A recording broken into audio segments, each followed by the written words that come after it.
Mataji, Srimati Mataji, the audio is really low. Can you just increase the volume, please?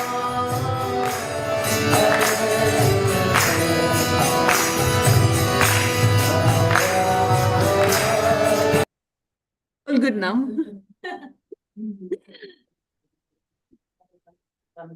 The audio.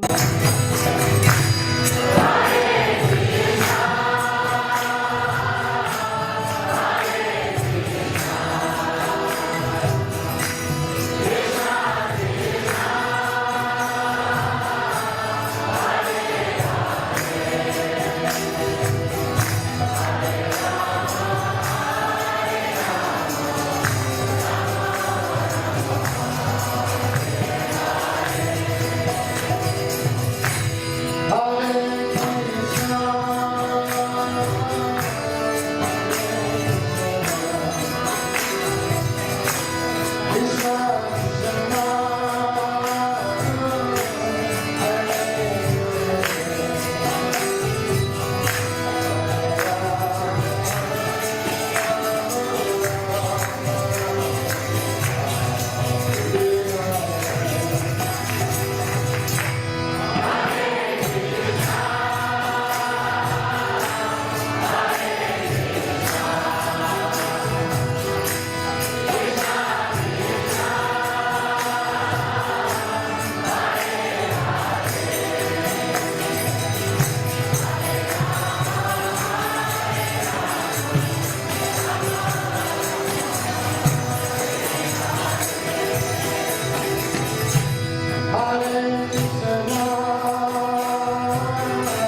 Hare Krishna, dear devotees, my humble obeisances to you all glories to Srila Prabhupada.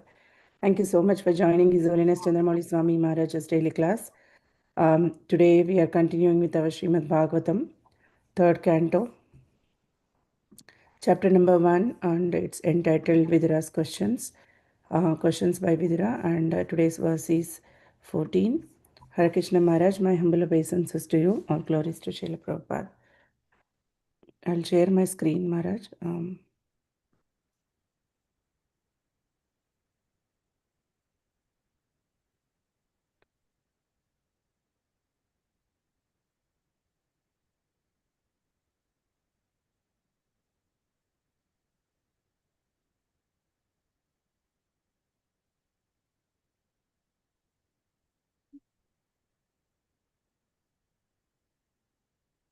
Hare Krishna.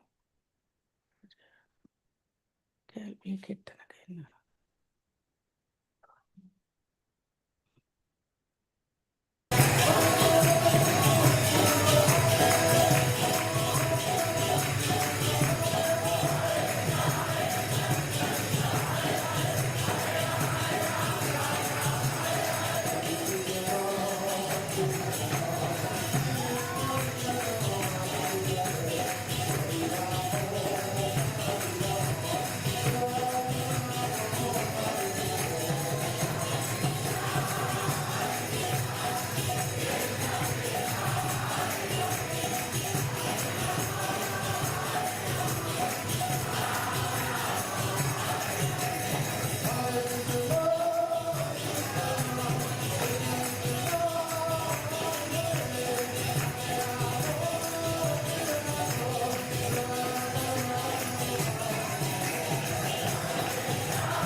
Maharaj, thank you so much for your time and association and mercy for all of us.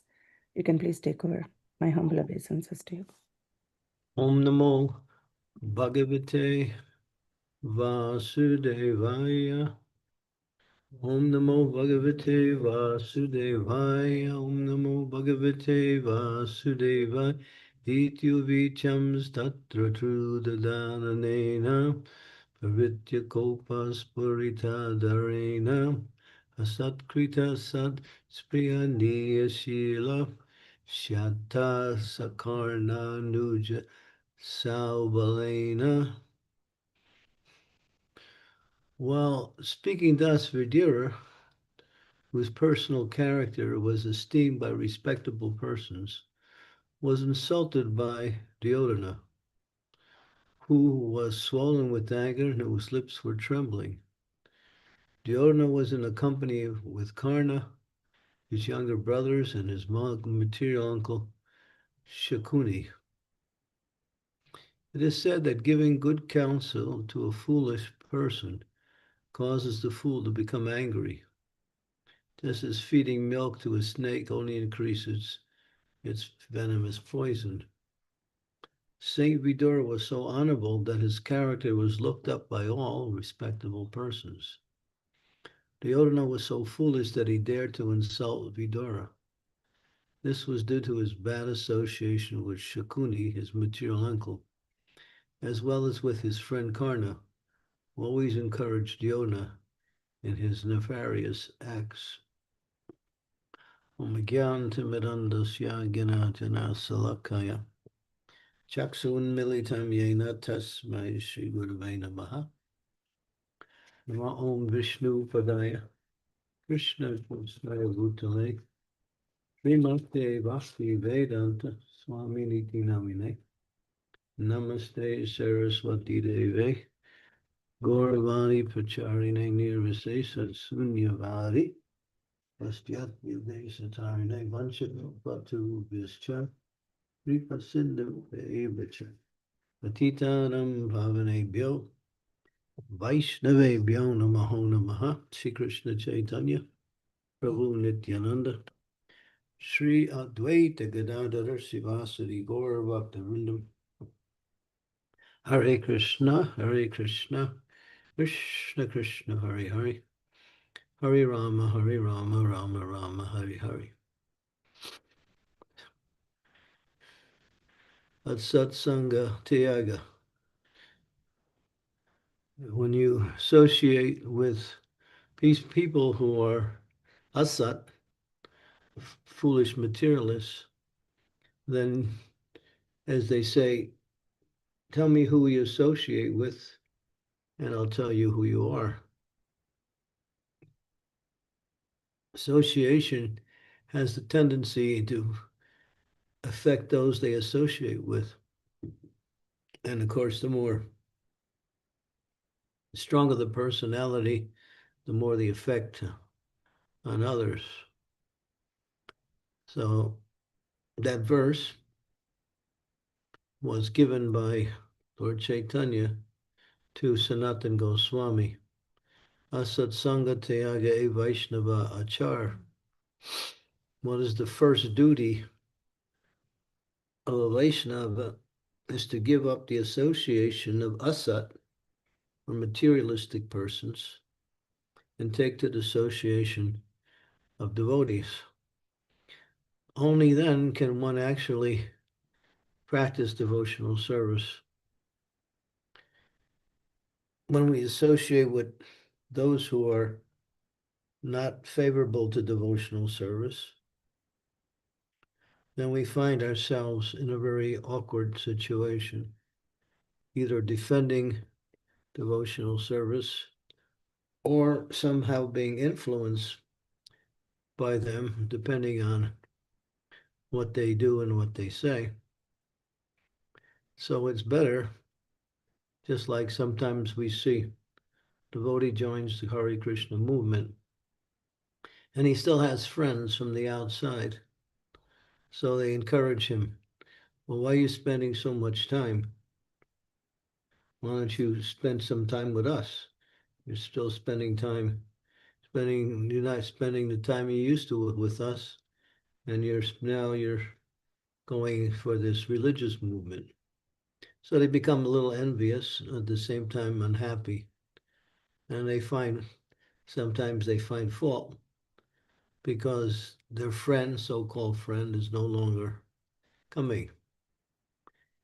You see that when people join the movement, their past association sometimes hangs on, and they find it, depending on the relationship they have, sometimes it's personal friends, sometimes it's relatives, sometimes it's colleagues. We find that they're influenced by. And the best thing is to either give it up or become the association. Become the association means to give your association to them and not take their association. So when we describe the word association, means affection for. In association, we develop affection for the persons we associate with. And then we share our ideas, our experiences, our life, adventures, whatever. And then we find that we are coming in contact with something that is contrary to our values in Krishna consciousness. So better to give up that association. Here, Vidura, he's an honorable person.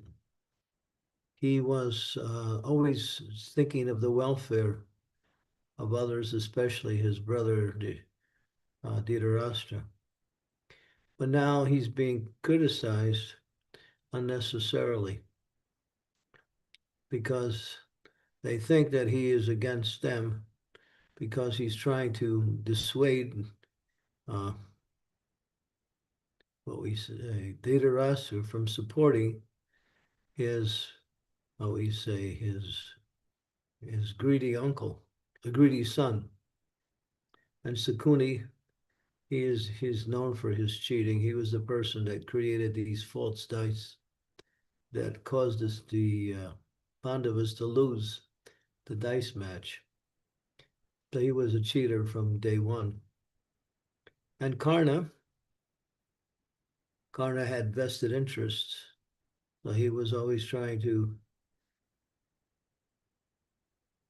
encourage Duryodhana to ignore Vidura. Vidura was a family member also.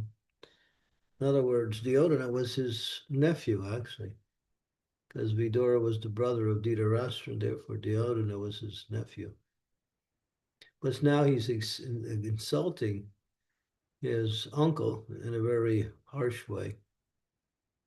And this will be actually, in one sense, for a Vaishnava, so-called reverse situations in life have some meaning to them that one can take advantage of these things. And Vidura will take advantage of it and he will leave. And that will be to his benefit to leave. So the devotee knows how to change a so-called negative situation into something beneficial because they know as a devotee, there's always different ways to respond to a situation. And because the devotee has no personal interest, their interest is others, their interest is the interest of the Supreme Lord. They don't feel slighted so much.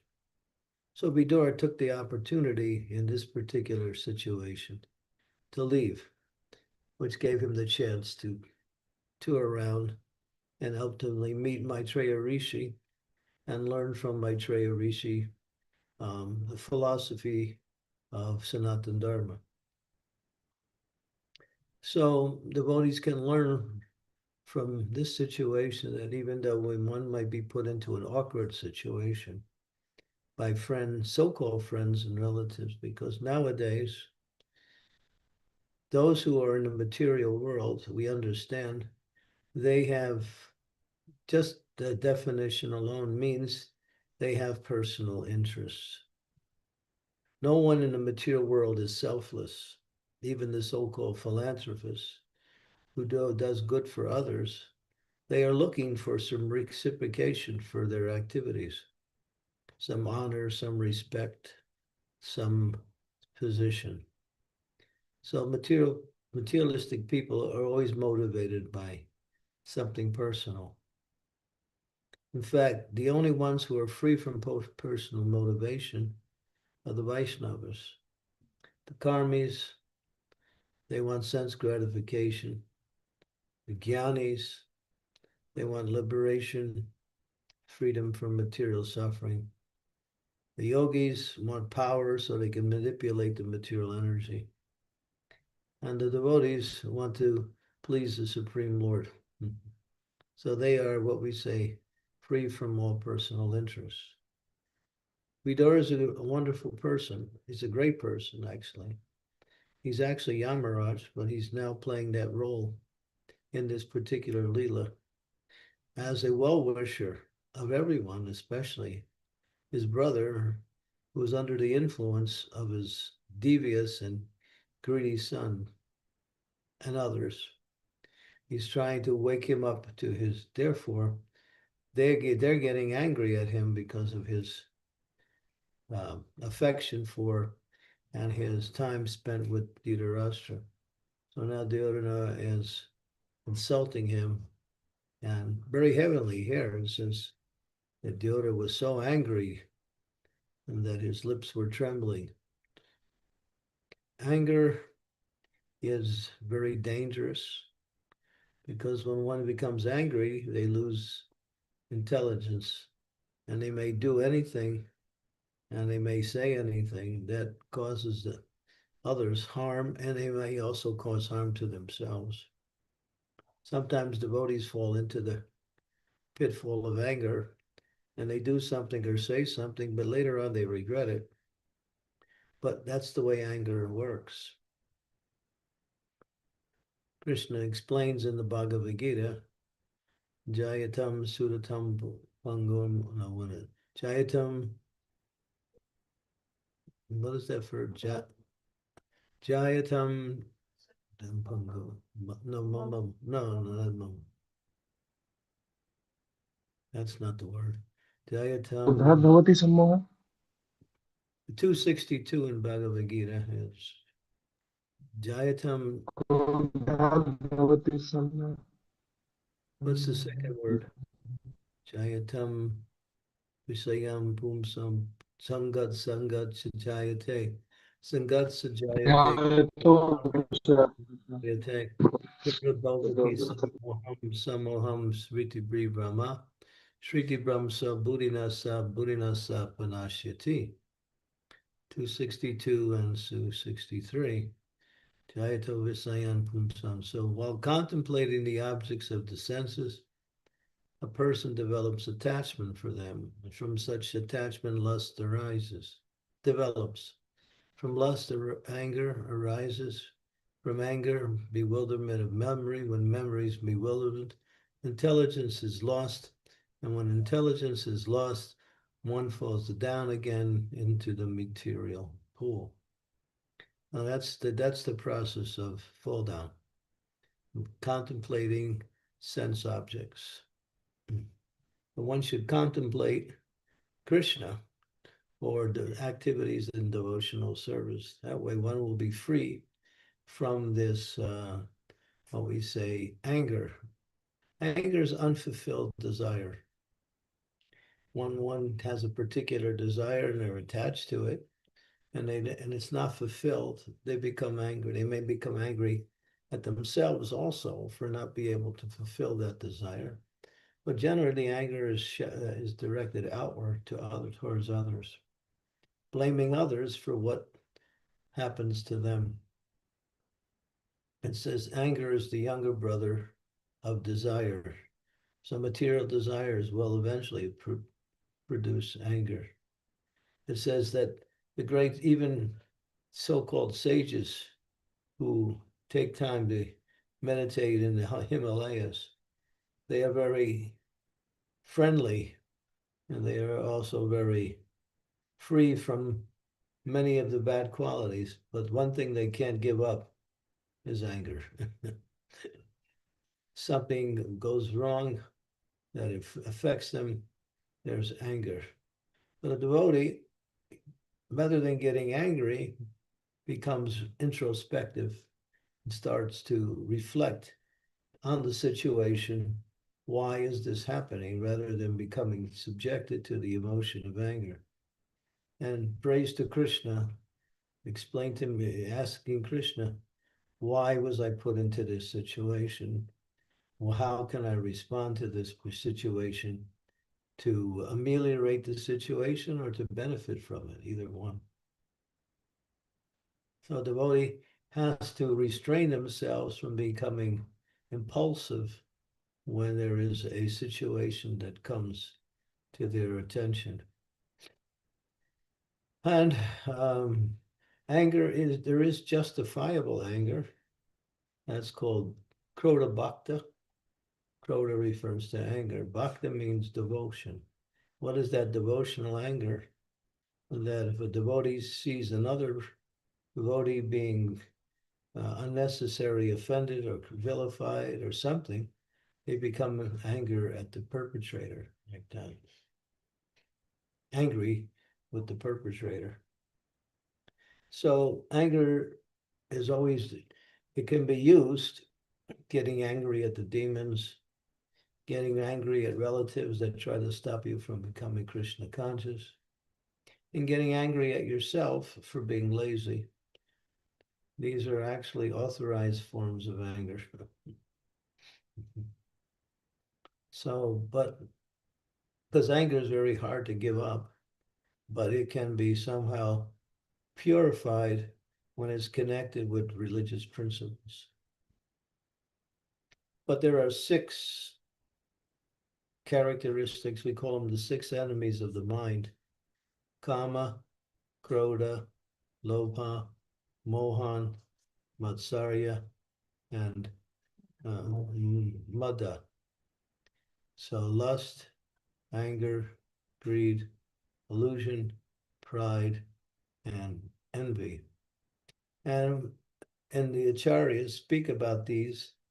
One can somehow or other connect lust, anger, greed, illusion, and pride to something spiritual. But Matsarya, envy, cannot be dovetailed. It has to be eliminated. And it can be eliminated by what we say, humble service to the Vaishnavas. And it can be mitigated by learning to become satisfied. When one is satisfied, they don't find fault with others, just to present themselves in a different way. Not angry when someone else is better than them or defeats them or gets more attention than they get. Devotee doesn't care because they're happy. They have devotional service. They have their association of other Vaishnavas. They're not looking out for something else. Everything that they achieve in life comes by way of the practice of devotional service. They don't make separate endeavors to fulfill desires. They know all desires are automatically filled through the process of Krishna consciousness. And when Krishna is pleased, then he showers, what we say, many benedictions upon the devotee, and the devotee becomes happy. So sometimes people come to us, they're devotees also. They're looking for a husband and a wife. They can't find one. And they're getting a little bit, what we say, impatient, a little bit, what's the word? Feeling a little bit lost. We say just engage in devotional service, and in due course of time, Krishna will send you that person. I have a personal friend. He's like that. He's been looking for a partner. Every time he finds one, it doesn't last more than a few weeks, and then on to the next adventure. He's never satisfied for what he chooses. I told him, stop looking, forget about it. Just focus on your service, focus on your occupation, which he has both an occupation and also a very much important service. And I said, in due course of time, there'll be someone appear in your life, and then you'll know that this is the one because it was sent by Krishna. It's the advice that makes your mind peaceful. Otherwise, you're always thinking, is it this one? Is it that one? Is it this one? Is it that one? When our desires become frustrated, we become a little bit unhappy, and then we start becoming critical of our own situation and start to, what we say, feel unhappy about ourselves. So stay in devotional service, and whatever you need, Krishna will supply. And if he doesn't supply, you don't need it.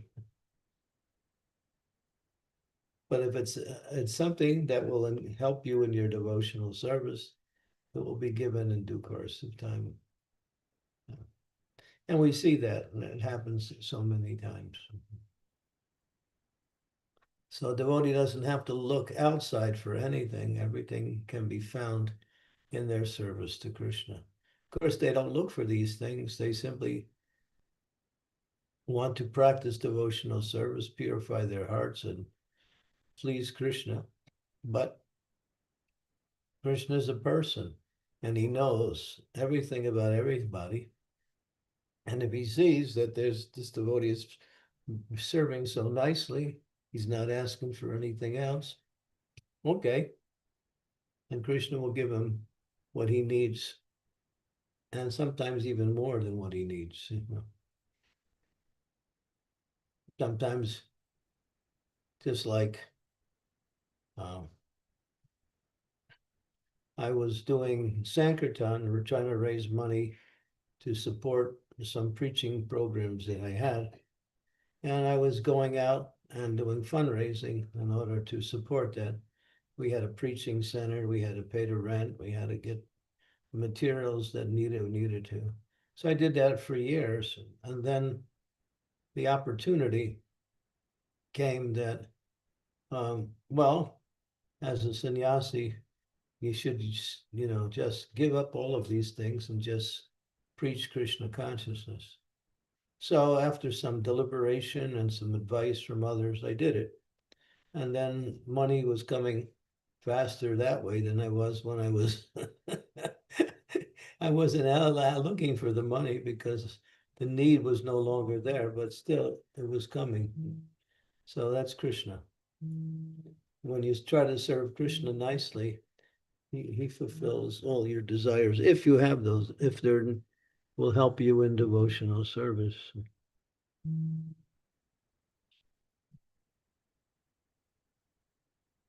Okay, so these are some things we can think about here. The quality of anger, one should avoid it like one avoids poison. It's very detrimental, and one can do things and say things that they don't really mean, and then later on regret it. But sometimes there was one boy, one little parable, it's a story. One boy used to get angry really quick. And his father told him, every time you get angry, you take a nail and you drive it into a board. And then he would drive the nail into the board every time he got angry. And then there was 36 nails in the board. And after that, his father told him, all right, now pull out all of the nails. So he did. So he was getting angry, but he wasn't expressing that anger outward. His father told him, just in order to let that energy out, drive the nail into the board, just bang the nail in. And so he did that. And then after 36 nails, his father said, now pull them all out. And he did. And he said to his son, what do you see? He said, I see the holes that the nails made. He said, yes. Even though there wasn't anything detrimental to anyone else, still by getting angry, it destroys your own character, it destroys your own personality. Yeah. There was one story where how chanting of the holy name can reduce the effects of anger, and it's actually a fact. One gentleman, he was a devotee, he had two sons who were kirtaniers, and his sons were always disturbed because their father would get angry really quickly. So they told their father, you know, chant all your rounds before you do anything. So the father was also struggling with this anger, so he thought maybe this would work. So he started doing that, and he was chanting his rounds first thing in the morning, and before he wouldn't do anything until he finished his 16 rounds. And after 2 months, there was no more anger. He was already chanting his rounds, but the formula was chant early, and he did. And after doing that, he found that his character was being transformed simply by early japa. And his sons, they were my friends. They told me the whole story. It was interesting how not only chanting nullifies these negative qualities, but also brings about good qualities. So we recommend that keep the holy name first in your schedule, and you'll always find that the rest of the day and the happiness you're looking for in Krishna consciousness is more easily available. We say chant and be happy, but the actual thing is chant and be happy, chant early and be happy. Right? Yes. Yeah. Yeah. Okay. Yeah. As Prabhupada used to say, if you haven't finished your 16 rounds, you should know that any moment you can be victimized by the external energy. It's because at that point you're actually fulfilling the desire of the spiritual master. You're fulfilling the vow that you gave to your spiritual master. So chant early. Okay. Anger.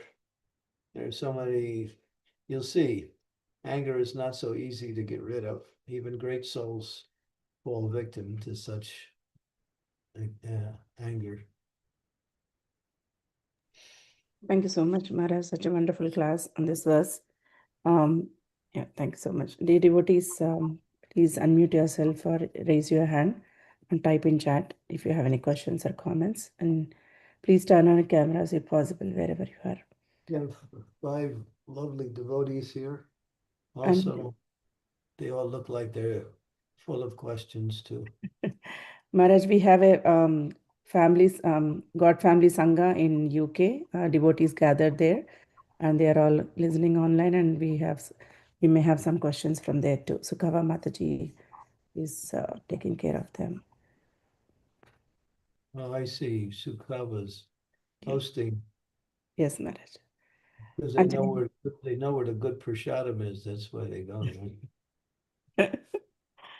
I think it is in Ekachakra's house. I think Ekachakra Dham Mataji's house. We're missing you, Guru Maharaj, here. I'm here. You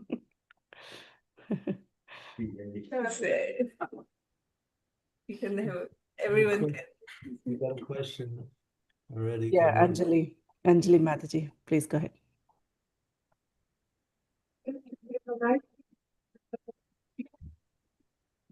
Sorry, Mataji, we can't hear you. Yeah, now it's better. Echo is coming, Mataji. It's not clear. Yeah.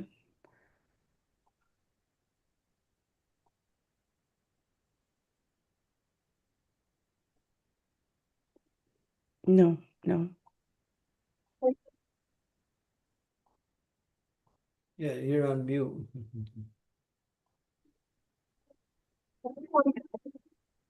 No, your voice is breaking, Mataji, not able to hear properly. So while you fix it, we can go with Ankit Prabhu's question. Prabhuji, It's right here. Okay. okay. Okay, so Maharaj, Nice and loud. no. So Maharaj, I have a question. Since the class was more on anger, a lot of times we fall into situation where we try to keep calm as much as possible, but mostly in material world we do get anger, and then the situation becomes that we are aggressive, and later on we feel guilty as to why we showed our anger.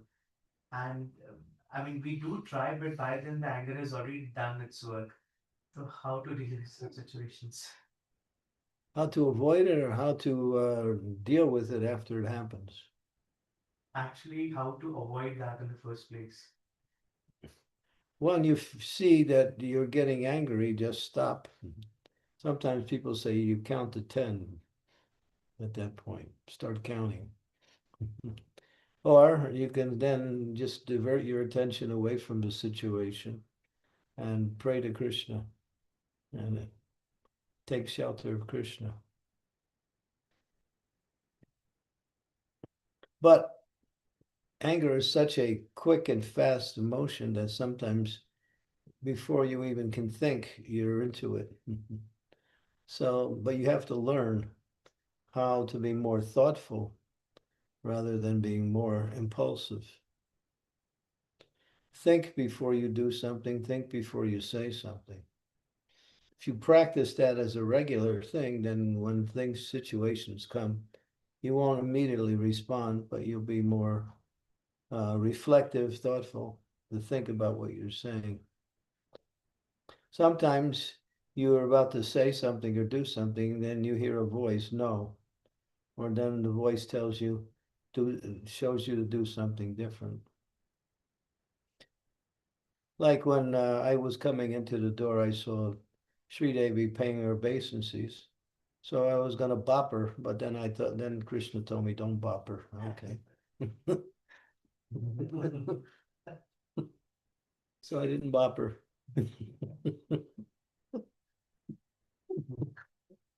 See, Krishna's there. He's on your side.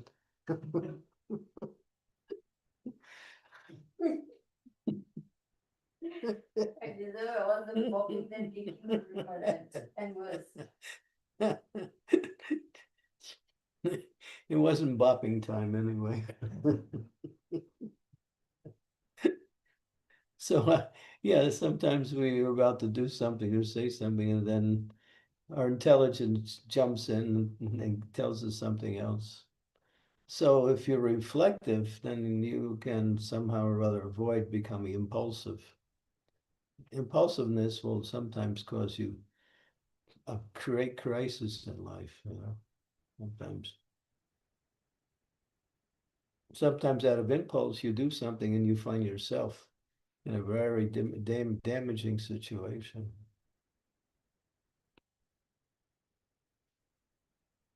So we have to act out of intelligence and not act out of emotion. And if there's emotion there, it should be checked by intelligence. It says that one who is intelligent sees the results before the action. And therefore either it goes or doesn't go based on the foresight. Oh, if I do this, this will happen. If I say something like this will be the result. Yeah. So we have to be more thoughtful.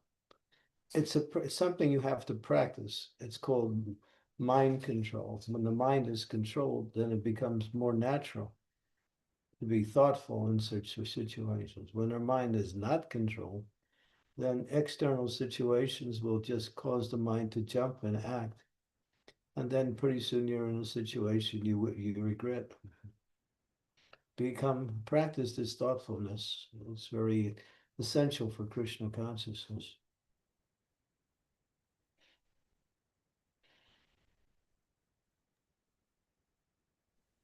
Thank you, Maharaj.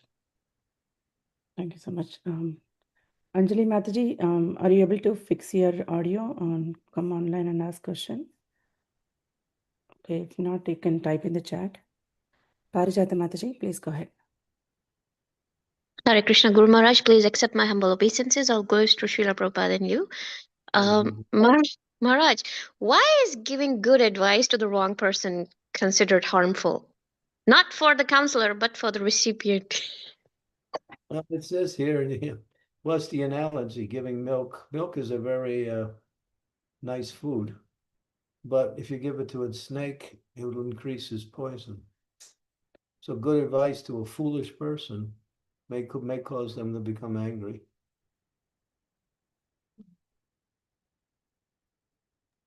Yeah. I have another question. Okay. Sorry, Maharaj.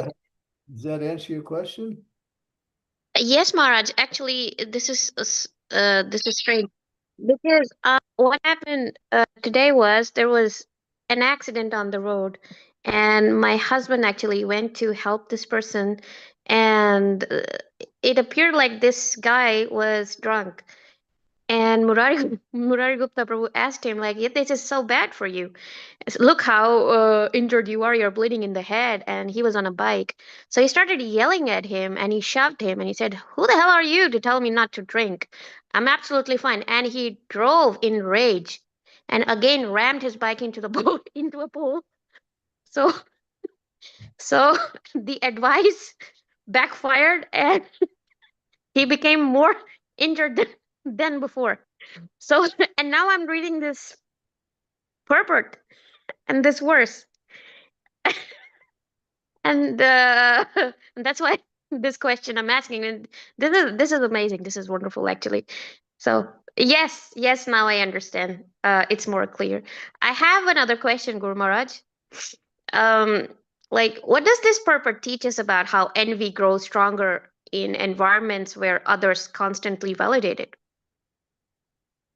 Envy grows stronger in environments when people validate it.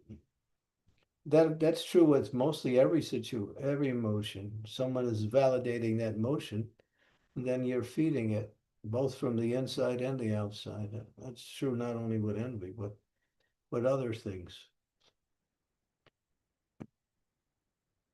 It's just, yeah, if you get support for whatever you're doing, then you become more stronger in what you're doing.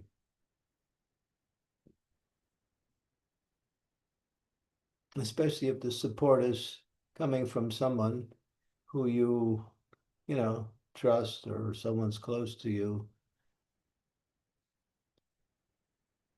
So that's true with anything, not just envy. So it does give this warning to us that this incident does give the warning about allowing emotionally driven or manipulative people to guide one's decisions. Yeah, because then you become like that, and then you regret it. Therefore, it's the important thing is to take good association so you don't get victimized by the wrong association. And if somehow you're in association that you didn't choose, then you have to be very consciously aware that, what they say and do may not necessarily be beneficial, or maybe be against the values of Krishna consciousness. Your husband tried to give some good advice. He's a doctor, so the man could have actually got some medical help right on the spot, but rather than getting medical help, he got angry. He didn't take advantage of the opportunity to, recover from his injury. And he just exasperated the whole thing by getting more injury. So this is anger. It just goes off in all directions and has no what we say, no good consequences for the people who use it or for the people that it's directed towards, either way. Thank you, Guru Maharaj. Thanks a lot. What does Krishna say in the Bhagavad Gita? What is it? That verse from the 3rd chapter. No. Krishna is talking about lust. Yes. Are we supposed to- कामयस्य क्रोधयस्य रजोगुणसमुद्भवः Very good. Kama Esha, Proda Esha, Rajaguna Samudbhava, Mahapapa Mamahashano, Vidheha Vihavarinam. That this lust connected with the material mode of passion turns into anger, which is the all-devouring sinful enemy of this world. Yeah.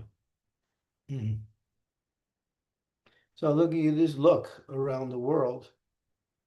People have desires to enjoy other people's property, and therefore there is conflict. When there's conflict, there's anger. And when anger comes, and then it becomes detrimental for everyone, not only for the people involved, but for everyone. When let's see,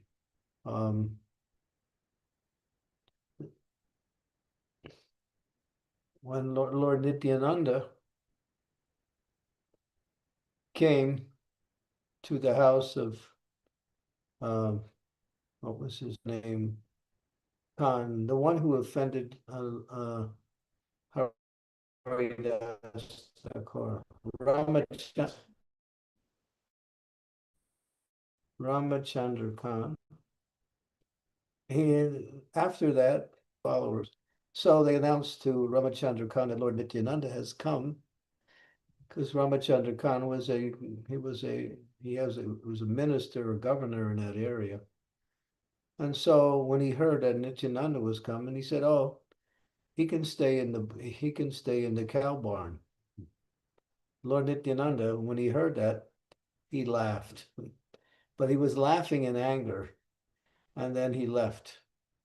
Later on, the ruling head of that area came, and he just came to Ramachandra's place and just plundered everything in the area along with the people in the village.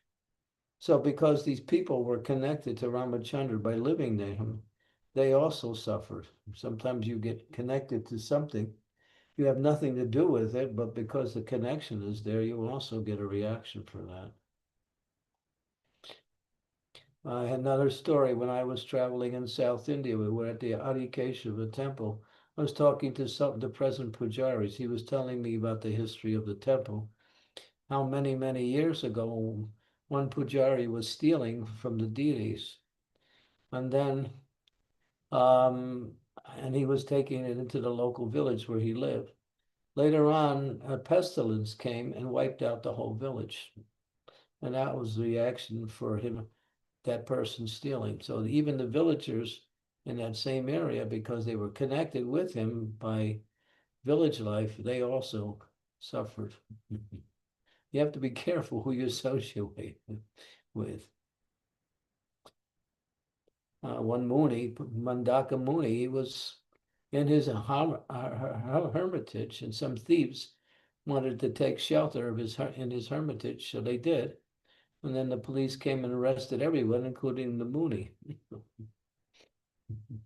So a lot of times, if you're in the area where someone is acting wrongly, the reaction comes not only to them, but to you also. Why it's very difficult. You find that always stay in the association of devotees. And if you can't, at least avoid the association of non-devotees. And if you can't do that because of certain responsibilities, make it quick and then get out of it. Don't spend time with the non-devotees. Yes, Guru Maharaj, thank you so much.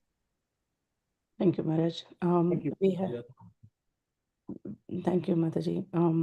So we have a question on chat by Abhishek Prabhu. He's asking, Hare Krishna Maharaj, please accept my humble obeisances. All goes to Srila Prabhupada. As it is written in the purport, it is said that giving good counsel to a foolish person causes the fool to become angry, just as feeding milk to a snake only increases its venomous poison. Sometimes our parents or others say something against the scriptures, and when we try to correct them, they don't agree and may even become more negative. In such situation, what should we do? Should we ignore them? Well, you should be able to see that ahead of time, and if you know that's they're going to be the reaction, then don't do that. But if you don't have that foresight and you do it, just don't listen to them, because what's happening is that they're destroying their own chances in spiritual life by criticizing devotees and devotional service. So you don't want to you don't want to facilitate that criticism, which is bad for them also.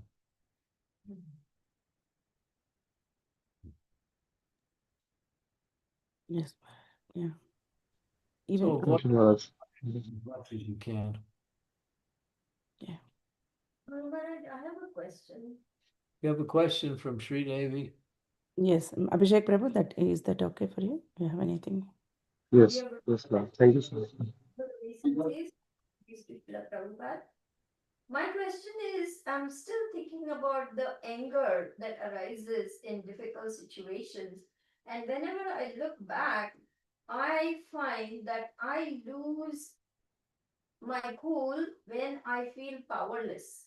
When I feel I'm not able to control the situation, or someone is not listening to me and they're not doing what I would like them to do, that's when I feel, oh my God, this is going out of my hand and I lose it. So, how we can put brakes in this situation so that we don't lose it and let that feeling overcome us and carry us away. It says that emotional outbreak in a helpless situation sort of is being used in order to take superiority in that position. Even if you're losing a philosophical argument, if you get emotional and then start speaking that way, you're somehow using that as a way to conquer the other person by emotional appeal. So everything should be done intelligently. So when you feel that's coming, just again, check it. If we don't learn from our mistakes, then we have to keep learning the hard way.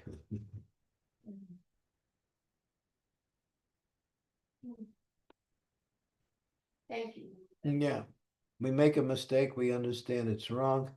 And when we again find ourselves in the same situation, we reflect, oh, this happened once before and the result was negative. So, avoid it. You learn.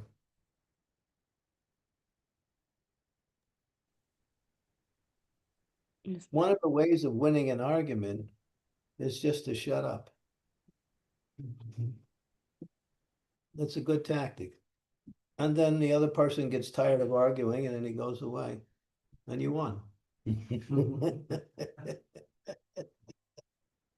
That's a better tactic. Or if someone's bothering you and you don't like what they're bothering you about, just don't respond. And keep doing what you're normally doing, and after some time they get tired. That's good. I use that tactic a lot when somebody was bothering me with telling me how wonderful I am. I just shut up and don't say anything. And then they get tired of saying it. I think it annoys the other person more, Guru Maharaj. Well, that's too bad, but that's just the way it is.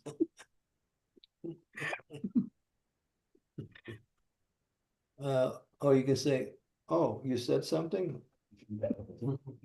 Well, I forgot to put my hearing aid in. I'm sorry. In fact, the battery's dead, so don't talk to me.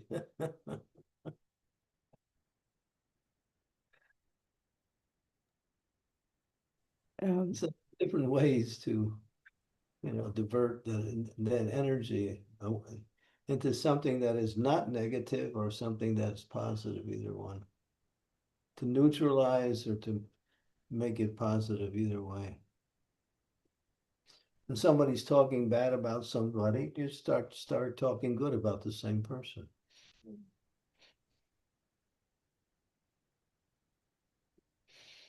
So, Maharaj, in that same context, Narsingalila Mataji, she has posted, I just wanted to share something that came to my mind. There is a saying that anger has two daughters. One is arrogance. We feel justified and think we can do whatever we want. We lose self control and act as if the rules don't apply to us. So, that is the first one. And second one is regret. So, these are the two daughters of the anger, it seems. She's just. And the younger brother is, let's see, he's the one that started the whole thing. And that is the younger brother is called Desire.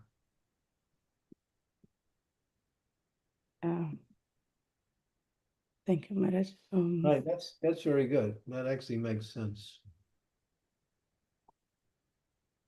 Thank you, Maharaj. So we have two hand raised and one question on chat. Yeah, Ankit Prabhu, you can go ahead, please. Hare Krishna Guru Maharaj, please accept my humble obeisances to your lotus feet. Guru Maharaj, we see here Duryodhana has taken the association of Karna and Sakuni. Duryodhana has taken the association of Sakuni and Karna And resulted he destroyed completely. So somehow he had free will which can be used for taking association for Bhishma Pitama and Vidur, but he didn't. And in the spiritual life, I'm also facing. I have one issue that even my material friends have been actually my association has been moved out, but somehow in the devotional life in a ISKCON society, sometimes I selected for choosing to whom I have to be associate. And you can choose your association. You should choose your association. so what should the criteria to select? To be friendly with everybody, but associate with those who you feel comfortable with, or when it's necessary. Devotees friendly with everybody, but they don't make friendships with everybody. They make friendships only with certain people. Be friendly, but have friends. Not everybody can be your friend, but you can be friendly to everyone because you see everyone as part and parcel of Krishna. But at the same time, there's no need to associate because you know that by that association, things may not, work out. Little foresight. You avoid certain association and you gravitate towards other types of association. The devotee is not unfriendly to anyone, but at the same time, their friendliness doesn't mean that they have to associate with somebody. Gurma, there was some incident. We had a very good friendship with them, but somehow we personally feel they are not participating in preaching. So somehow we had a good relationship, but somehow we have selected some other devotees who are involved fully in preaching movement. So Like mine. You can change your association for whatever reason. That's up to you. yes. Thank you, Maharaj. In that same context, Anjali Mataji is asking a question. Hare Krishna Guru Maharaj, please accept my humble obeisances. When we are taught by Chaitanya Mahaprabhu to give up the association of non-devotees, but if we are unable to do so, we should become the association. How do we do that? Given they are non-devotee and they won't listen, what does exactly in terms of action it means to become the association and not take theirs? Yeah, speak about Krishna and devotional service. That's what it means. But in some cases, if that's not possible, then we have what is called some necessary contacts with certain materialistic people in order to carry on our business in this material world. But we shouldn't develop affection for that association. It's like if you work in an office, say you have your colleagues in the office. So you can be friendly, but don't to the point where you start getting personal. And then as soon as you get personal, then all of a sudden you find yourself listening to things that you don't really, that are against devotional service.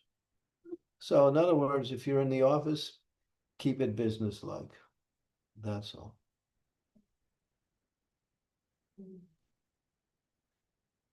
Okay, Maharaj. So if we can't give Krishna to them, or if we can't give or preach to them, then just simply maintain our business and just come out, Maharaj. That's what I understood. Yeah. Okay. You go to the store to buy something, you have to interact with the merchant. You give him the money, he gives you the product. Mm. Yes. Yeah. Thank you, Maharaj. Raj But Prabhu. Sorry. better than that is to even make your occupation within the society of devotees. Mm.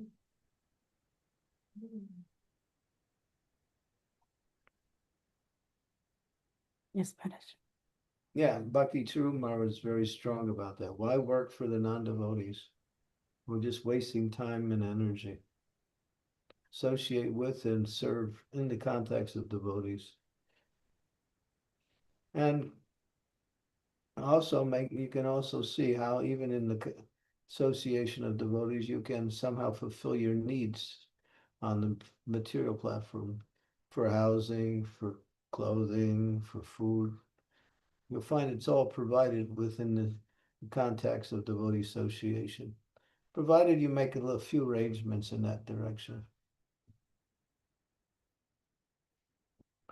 I mean, the worst thing is possible is to associate with the non-devotees. It's the worst thing. Destroys your Krishna consciousness fast. And it causes you to be unhappy anyway. What does Lord Chaitanya say? What is that verse?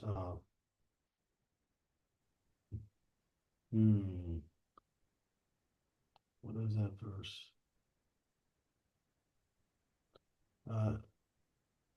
It's worse than drinking poison willingly. Ha hanta, ha hanta. Look up the, do a little search on the term ha hanta together twice. H-A, then the second word hanta, H-A-N-T-A, ha hanta. See if you can find the verse based on that line.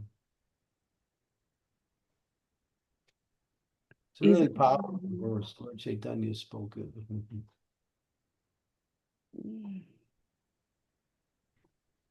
It's in the Chaitanya Charitamrita somewhere. Yeah, I found one in Madhya Leela, second chapter, 58th verse. 1 second, Maharaj, I'm sharing my screen.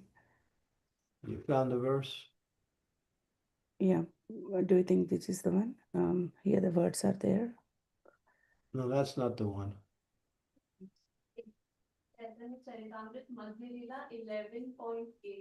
11.8. Madhya Leela 11.8. Okay. Madhya 11.8. Yeah.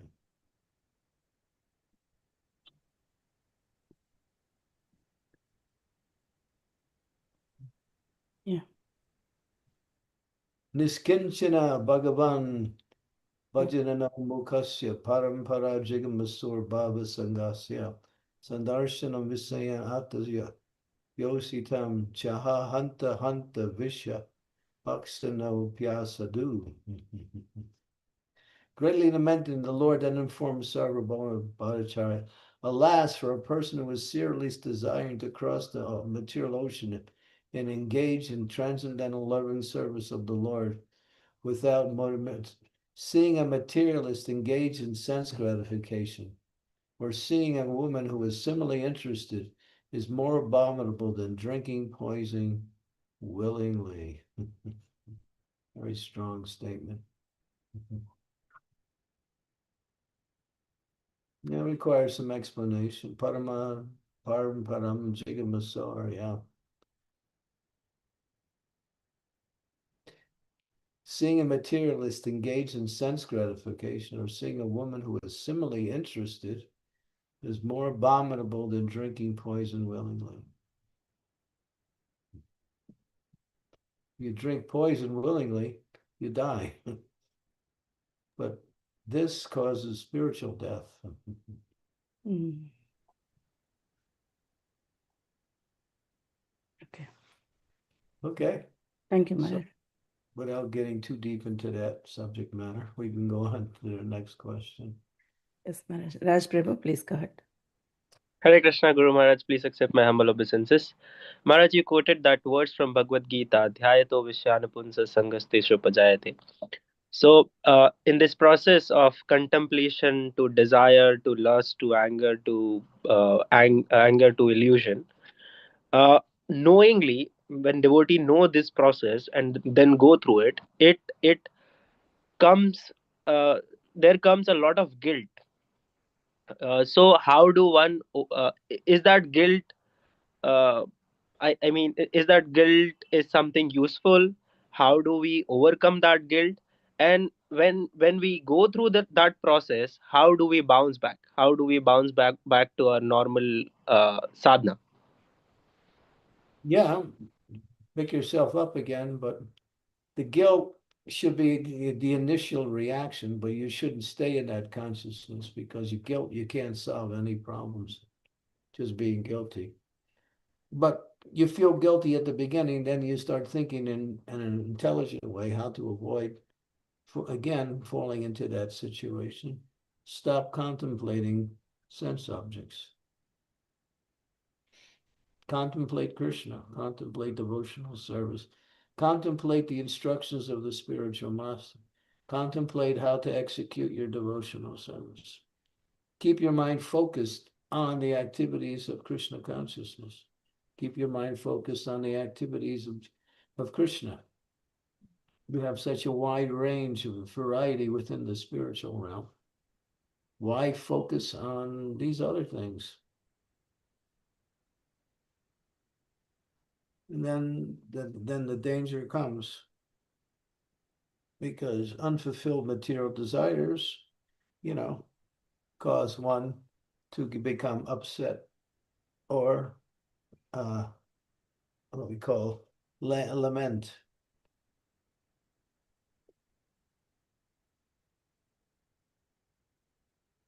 Don't try to fulfill your material desires because you can't. They're not fulfillable because they're not real. They're a shadow reflection of the reality. The soul is drawn by the mind, and the mind is drawn by the senses and the sense objects. And then one tries to fulfill these desires. So keep the mind connected towards the spiritual realm. If you can't control your mind, then you're victimized by these things. The mind is controlled by the intelligence. The intelligence is guided by higher knowledge. So you have a guide for the mind, which is the intelligence, which is the discriminating factor. But that discriminating factor has to be connected with real knowledge, not material knowledge.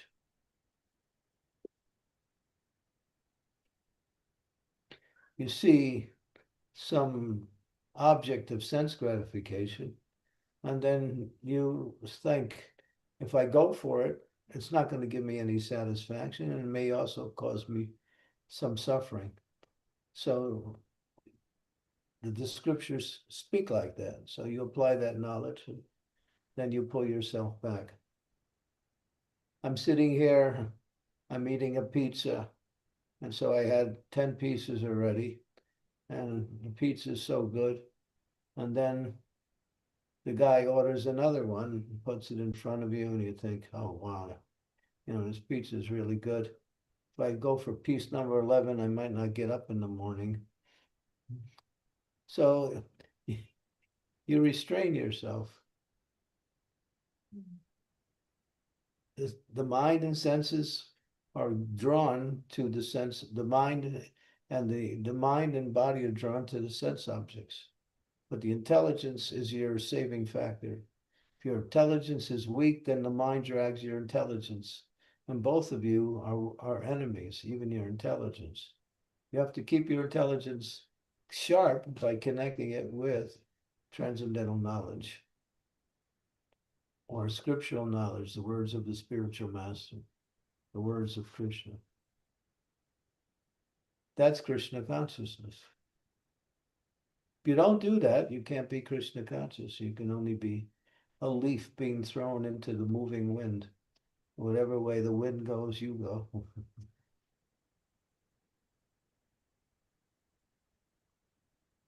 So they say, control the mind and don't be controlled by the mind.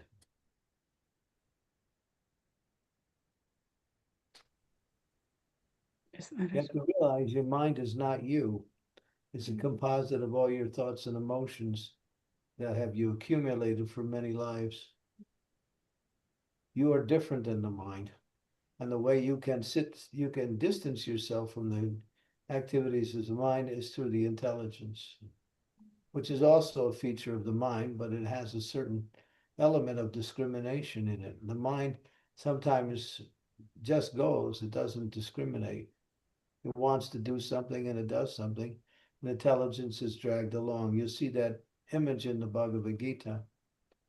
You see there's a chariot and there's two persons on the chariot, and there's 5 horses, and there's the reins. So there's the chariot driver and the passenger. You're the passenger.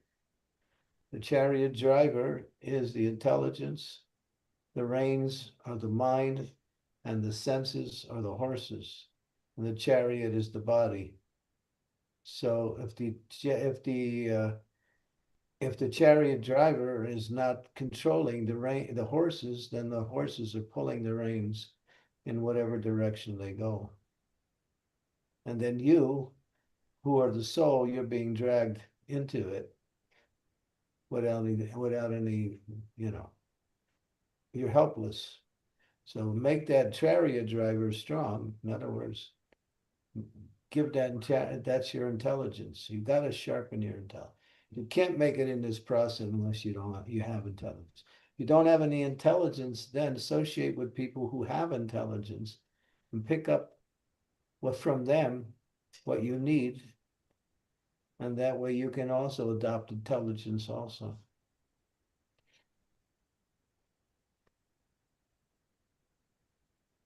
Intelligence is our saving factor, but it has to be connected to Shastra or Guru. Emotion can take you in any direction. Thank you, Maharaj. Thank you so much. Such a wonderful answer. Raj Prabhu, is that okay? Yes. Thank you so much, Maharaj. Maharaj, we have a follow-up question by Anjali Mataji on chat. She is asking, thank you so much, Guru Maharaj. Really helped to be professional with non-devotees. But what about family non-devotees? Just do our required duty and keep our mouth shut? Yeah, we've been talking about family problems for the last 5,000 years. And you can plan in such a way that it'll be another 5,000 years of family problems. So somehow you have to, without getting into it again, because each situation is different, keep your Krishna consciousness no matter what the situation is, because in the end, you'll be victorious. Yes, Maharaj. Enter into the family of devotees, and then you come into your real family. Yes. If you can make your biological family devotees, then that is success in your Krishna consciousness. If you can't make them devotees, then adios. See you later. As they say, Balavam Nitam, right? See you later, alligator, right? After a while, crocodile. Yeah, crocodile. week later, alligator. After a while, crocodile. I only quoted half the sloka. He finished the sloka for me. Thank you, Maharaj. Friend, I wanted to say something which I found. May I? Yeah, Sri Devi she's jumping in. Yes, Maharaj. This is from Teachings of Lord Chaitanya, chapter 12. Lord Chaitanya also quotes a verse from Katyayana Samhita. One should rather tolerate the miseries of being locked in a cage filled with fire rather than associate with those who are not devotees of the Lord. One is also advised not to even look at the faces of persons who are irreligious or who are devoid of devotion to the Supreme Lord. Haribo. Wow, such a strong statement. Did you hear that? Yes, Maharaj. Yeah. Good. Write it down. Please share in the group, Mataji. Thank you. Revati Mataji is waiting, Maharaj. Mataji, please go ahead. Yeah, thank you, Mataji. Hi, Krishna Guru Maharaj. Please accept my humble obeisances.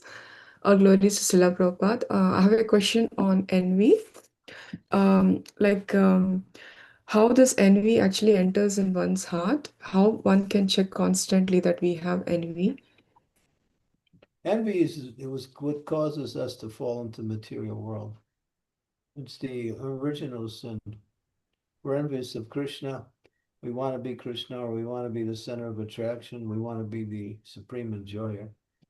So that causes us to fall to the material world, and then we carry that envy towards each other. Everyone in the material world is envious to some degree. Unless you're on the spiritual platform, you're still affected by envy. So the antidote for envy is to a humble service to the Vaishnavas and to learn to be satisfied with whatever Krishna gives you and be happy with that. So when Krishna, we think about so much, why am I thinking about being unhappy about somebody else's situation?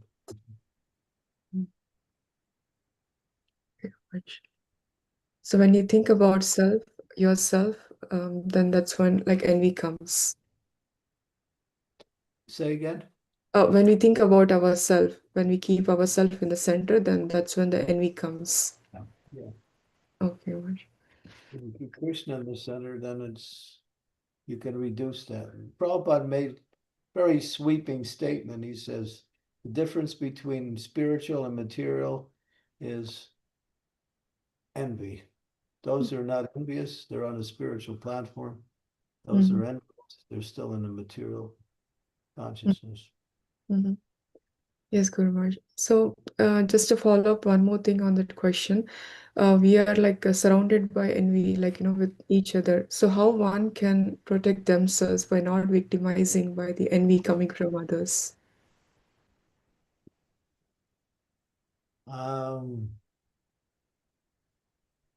When we feel envy coming from others. So we don't be victimized by that.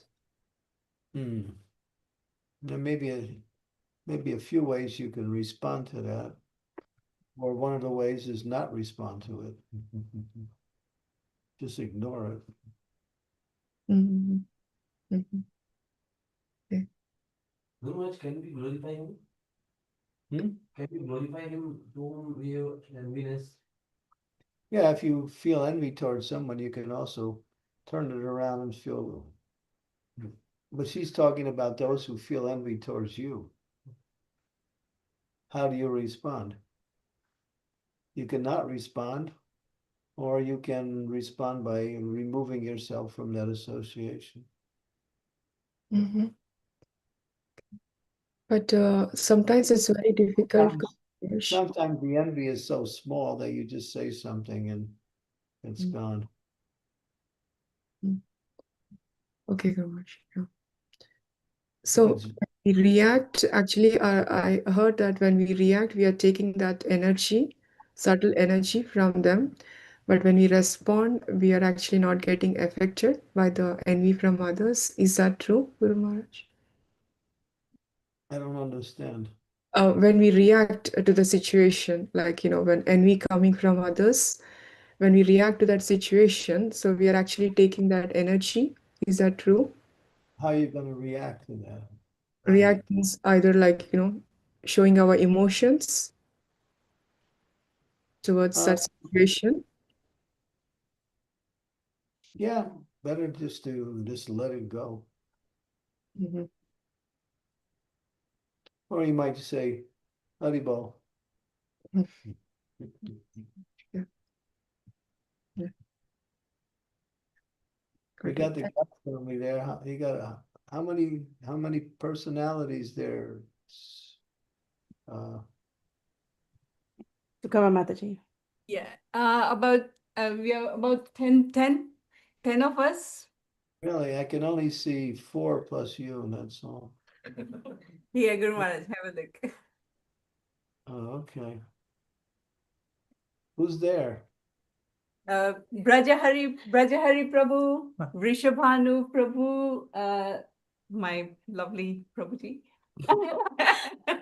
And then Kalakanti Mataji, Kirtida Sundari Mataji, Srijana Mataji, Akashini Mataji, Ekachakra Mataji, Sava Lakshmi Mataji, and Bhadra Purnima Mataji. Nice. Yeah, and Srijana. I said Srijana. Wonderful. They all came for a program at your house? At Ekachakra Mataji's house, we are all. Oh, okay. Good. Yeah. Host You're is in- here, you're Guru in Maharaj. Holy Dham, right? Ekachakra. Yes.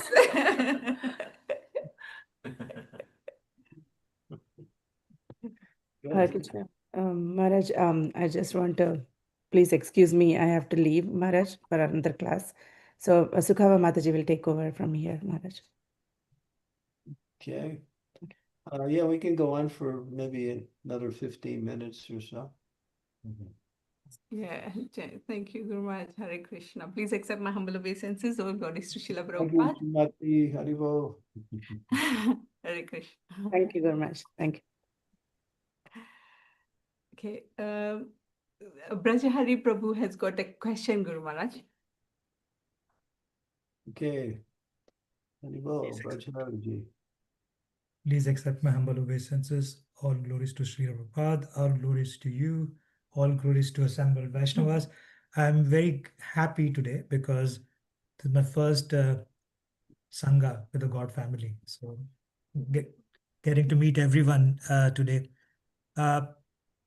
On the topic of anger, anger is same as danger. And over a period of time, I've kind of recognized, I used to be a very angry person, but because of devotional service, because of chanting, I've seen that it's kind of diminished over a period of time. So I feel pretty good that I'm able to recognize and control this situation. But what I wanted to know is there a situation where anger can be used intelligently, can be used in a strategic way, to achieve what you want to achieve? We mentioned that did you hear? I mentioned that earlier in the class. You mentioned it's justified in certain situations. Yeah. So that's it says Prabhupada talks about it. If you see Krishna or if you hear Krishna or another devotee being criticized or blasphemed, then you can be angry at the perpetrator and try to defeat them. Well, that's one way. The other way is to get angry at yourself if you're lazy. Mm-hmm. That will help you get over your laziness. To get angry at relatives who try to block you in your process of Krishna consciousness. And the last one is to get angry at the demons who are causing so much problems in the world today.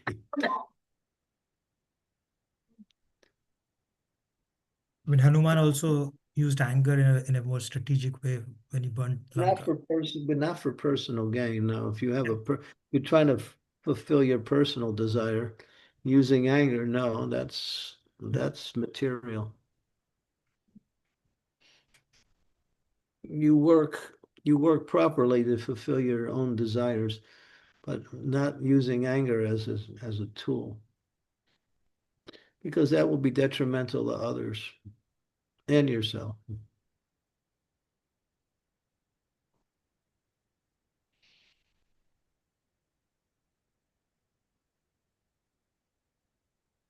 Thank you. Prabhupada used anger in preaching sometimes to make a point, but it's not like he was controlled by the anger. He could turn it on and turn it off. It was, in other words, he could use it as a tool, but not to be used by anger. There are people who can do that. They can just turn on anger to make a point and then turn it off at any point. That's good mind control. But and it's not that you should practice that. It takes time to really come to that stage. So just keep when you practice mind control, then you can control everything you do and say. It's all about keeping the mind focused on something spiritual, on Krishna, on devotional service. You have to understand, when you're focused on the spiritual platform, you're above the modes of material nature.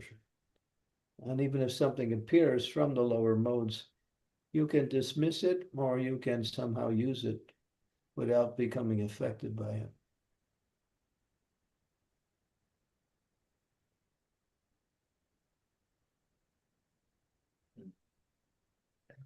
Thank you. Okay. Thank you, Guru Maharaj. That is really good advice. There is a follow-up question on that one from my Prabhuji. He's saying that, is there any way we can healthily express the feeling and anger and explain the person? We need to tell that person? Well, if you're controlled by it, no. If you can control it, yes. Okay. Control it means you're using it as a tool, but you're not controlled by it. You can turn it off just as easy as you turned it on. Prabhupada sometimes would get angry, but the next minute it's like nothing ever happened. Mhm.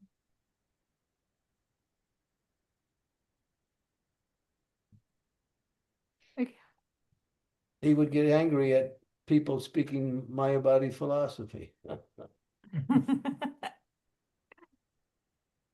He would get angry at the demons. He would get angry at devotees sometimes who were acting really stupid. One time in New Vrindavan, Prabhupada was there, and there was one devotee. He was one of the preachers at that time, was back in the early days. And so he asked a question to Prabhupada, some question based on the Bhagavad Gita. Prabhupada responded, "You're out there preaching and you don't know? How can you go out there preaching if you're asking questions like this?" And then the boy didn't know what to say. And just Prabhupada just laid into him for about 20 minutes. And other devotees were getting nervous. They were trying to divert Prabhupada's attention away so he would stop. But Prabhupada wouldn't listen to anybody. And he wanted to make a point. And the poor boy was. But then after one point was over, Prabhupada acted like it never happened, But that devotee needed that kind of chastisement. It was good for him. And it helped him improve because of that.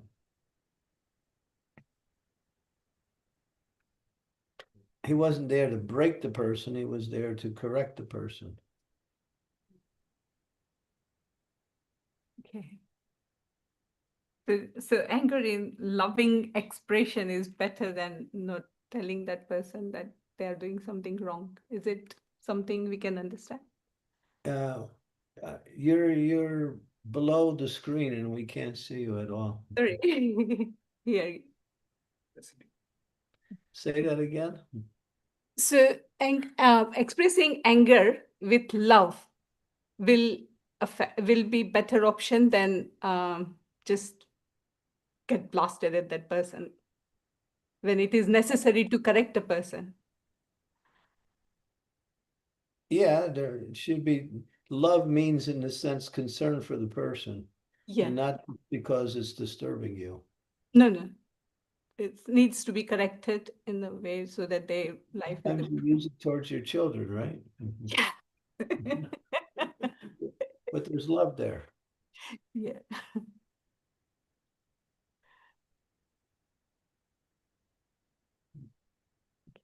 Thank you. Thank you, Guru. Any, is it better? Yeah. Okay. Thank you. He's saying thank you as well, Guru Maharaj. Next is Bhavya Prabhu. Please go ahead.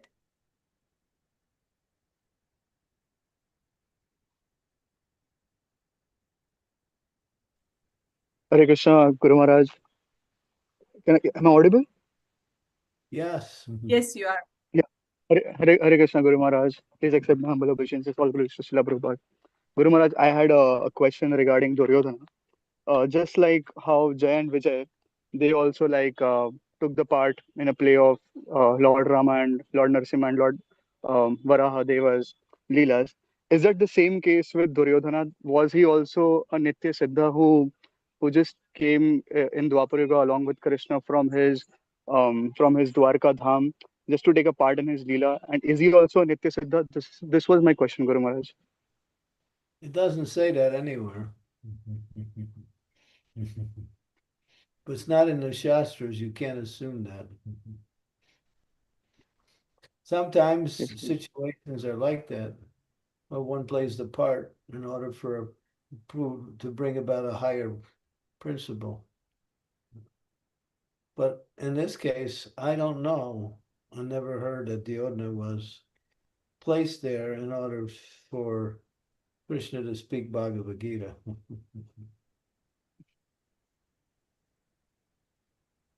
Yes, Guru Maharaj, because I've heard this, like last year, I heard this from some devotees who were like senior devotees. They were saying this thing, and I didn't believe in that. I mean, because I had a lot of questions, so I That can't has believe to anything blindly. So that I has just, to be that has to be verified by Shastra. You can't just say that.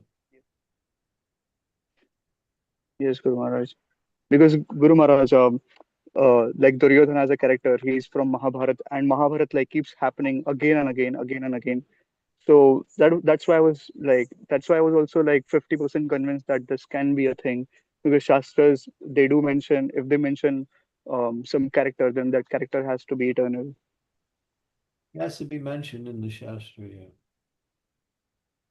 You can't assume that. Yes, Guru Maharaj. Guru Maharaj, I have one more question regarding being angry at Mayavadis. What if a devotee sometimes he gets so angry at Mayavadis because the Mayavadis is just preaching so much wrong about Krishna and Sanatan Dharma? What if sometimes a devotee might get so angry at that Mayavadi that they feel from inside that they just want to kill that Mayavadi? So is that like a good emotion or not? No, because if you kill somebody, you're going to be in trouble. Even if it's a minor. Yes. And Guru Maharaj, how to deal with that kind of emotion? Because being very honest, I've had those emotions multiple times in past, and that's why I'm asking this question.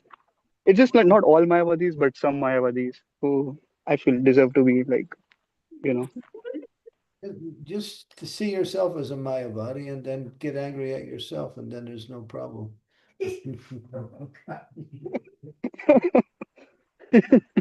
Yes, Guru Maharaj. That's a really good advice, Guru Maharaj. We all have some Thank you so Mayavadi much, Guru tendencies. Maharaj. We might not see it, but we have some Mayavadi tendencies. Yes, Guru Maharaj, so true. Thank you so much, Guru Maharaj. I got my answers. Thank you so much. Thank you. Thank you, Bhavya Prabhu, for asking honestly the questions. Okay, any more questions any devotees have got? There's nothing in the chat. Last chance to ask any questions, otherwise we can. We have a question from Shakshi, who's sitting Oh, here. okay, okay. So Guru Maharaj, besides chanting, what can be the recommended practice for mind control? Besides chanting, what would be the recommended method for mind control? Yeah. To always think of the instructions of the spiritual master. 3 ways to control the mind. Think of the instructions of the spiritual master. Absorb yourself in devotional activity. Work for the benefit of others. These are 3 ways to control the mind.